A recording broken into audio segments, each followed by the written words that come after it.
The drumbeat of dissent. Screw the veto, say trans campaigners outside the UK government building in Edinburgh. Just as, in the Commons... Mr. Speaker, today I will make an order under Section 35 of the Scotland Act 1998. To shouts of shame from the SNP benches, the Scottish Secretary stood to deliver that Westminster veto, blocking a bill passed in the Scottish Parliament for the very first time. That bill sailed through 86 to 39 at Holyrood. It would have made it possible for trans people to self-identify their gender, lowered the legal age from 18 to 16, and removed the need for a medical diagnosis of gender dysphoria. The arguments around this bill were explosive and impassioned enough when they were only concerned with the substance of it, about gender. Now there are accusations of hidden agendas flying around from all sides, as this becomes yet another set-piece power tussle between the UK and Scottish governments that will surely ultimately be decided in court. After last week's cordial meeting with Rishi Sunak in Inverness, today discord, Nicola Sturgeon accusing the UK government of a direct attack on the Scottish Parliament. What some call the nuclear option is written into the act that actually created the Scottish Parliament. Section 1, there shall be a Scottish Parliament. Section 35, the UK government retains power to intervene in certain cases, including if they believe a bill passed in Holyrood would have an adverse effect on laws that Westminster is responsible for. The approach taken in the Scottish Government's gender... In this case, equalities law, although the Scottish Government disagrees. Those adverse effects include impacts on the operation of single-sex clubs, associations and schools, and protections such as equal pay. Labour had plenty of questions. Is this a last resort? Has the Secretary of State had extensive discussions with the Scottish Government before taking this action? No. But does UK Labour support the veto? That is unclear. Stephen Flynn to move the motion. The SNP furious. It is an outrage, Mr. Speaker, that we have a situation in this United Kingdom where this government is seeking to overturn the mandate and the legislation put down by the people in our Parliament in Scotland. You're a man and I'm a woman. That's your opinion. Opinions, there have been many over the passage of this bill, internal fights within several parties and eye-catching protests. If you will not be decent, then I will be indecent. This woman flashed a pubic wig in the Scottish Parliament. I wanted to catch their attention so that I could draw the focus not onto what had been won for the trans community, but what had been lost by the women. Her name is Elaine Miller, a physiotherapist. Male violence against women is a pandemic. There's a lot of women out there that are living with significant trauma and fear, and their right to be in a male-free space must be respected. But what has that got to do with allowing trans people to self-identify? Nothing at all, except where the two requirements clash. It's really upsetting, and it makes me absolutely furious that we're being used as a political football. From one Elaine to another. This is Elaine Gallagher, Glasgow's first trans councillor. What does she say to the other Elaine, who believes women's rights are being eroded by this bill? I'd like them to define what women's rights are that are going to be affected. I mean, is it the right to equal pay? Is it the right to equal employment? Is it the right to fair medical treatment? None of those things actually get impacted by trans people. A memorandum of understanding says the UK government's veto should be a last resort. Its first use will be challenged, and years of argument over this bill will go on. Well, shortly before we came on air, I spoke to two members of the Scottish Parliament, Emma Roddick from the SNP and Conservative Rachel Hamilton. I put it first to Emma Roddick that if the devolution agreement gave the UK government the right to intervene, as it has, complaining that it was undermining democracy was just grandstanding. Well, I disagree that it's grandstanding. This is a bill that had cross-party support and was passed with 2/3 majority of MSPs. Now, it may well be part of the devolution settlement, but I don't think that the Scottish people realised when the Parliament was set up in 1999 so that MSPs they send here could make laws on devolved matters, that Whitehall could or maybe would ever decide to override that. And that's the real problem, that people are now seeing how fragile devolution is and that it's just not fit for purpose. Rachel Hamilton, members of the Scottish Parliament voted 86 to 39, a significant majority in favour of this. 2 days of debate, 154 amendments. What bit of democracy in your own Parliament do you not support?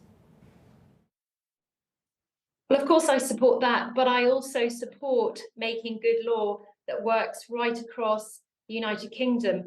And as part of the devolution settlement, the SNP supported the Scotland Act and actually supported the particular intervention that the Secretary of State has made after the passage of this bill. And of course, SNP members, Labour members, Conservative members voted against the bill. The bill was rushed. We heard warnings from the UN expert on violence against women and girls that the bill should be paused.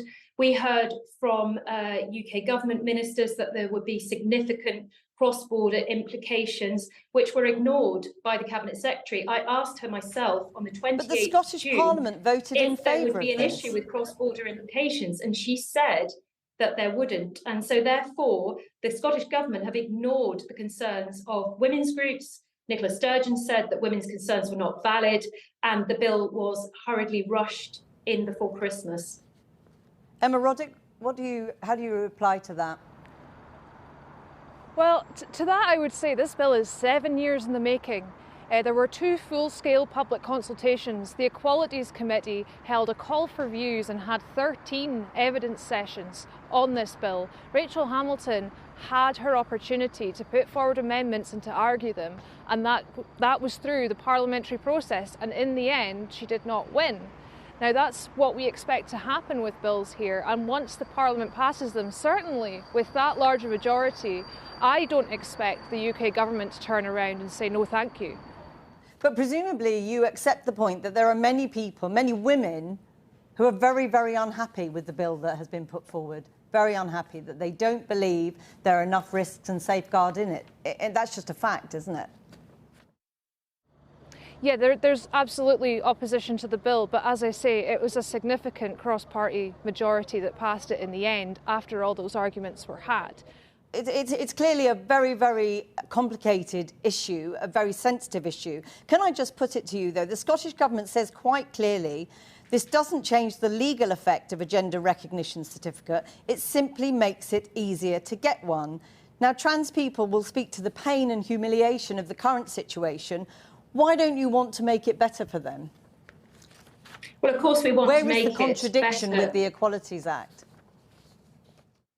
The contradiction with the Equalities Act is the operation, which of course affects equal opportunities, for example. So equal opportunities could be the gender pay gap. It could be the provision of services that are involving women's associations, clubs, schools. And this has, of course, been highlighted by legal experts and the advice that's been given to the Secretary of State for Scotland that it will impact on single-sex services and the sex-based rights of women across the United Kingdom. So therefore, the UK government and the Scottish government...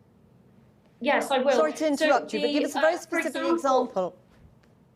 Yeah, so the Scottish Government have predicted that there will be an increase in the number of applications for gender recognition certificates in Scotland. And if a person with a gender recognition certificate decided that they wanted to apply to go to a single-sex school in England, for example, it would be very difficult for a service provider to justifiably exclude an individual with a gender recognition certificate from Scotland Emma Roddick, that issue of single-sex spaces is really critical to this issue, and many women say that your party, with this bill, have not answered it. It's certainly been raised a lot, but I would say it's not relevant to the bill that was passed here. Gender recognition certificates, as you noted, are not changing, only the process of obtaining one. Now, they haven't previously granted anybody access to single-sex services, and they do not. To her, that trans people have waited since all the parties here had this reform in their 2016 manifesto, and they've waited since the UK government in 2014 committed to making very similar reforms. And I was on the radio earlier today with the Tory chair of the Women's Committee in Westminster, who supports reform happening, and her own justice spokesperson in the Scottish Parliament not only voted for this bill but spoke very passionately for it in Holyrood. So I would ask her to reflect on that and the weight and the agony that trans people are going through when they thought that they had had a victory here. Just very briefly to both of you, Emma first, if you would. This will end up in court by the looks of it. Is that a failure of democracy on both sides of the border? Very briefly. I think that the fact that a Section 35 order has been laid is an affront to democracy in itself. Rachel Hamilton? No, I don't, because we need to make sure that the law works right across the UK, and the Scottish Parliament have already passed around 350 bills of their own accord that have been perfectly acceptable with the UK government. So therefore, they have the right to pass their own laws if they make good law. Rachel Hamilton, Emma Roddick, thanks both of you for talking to us today.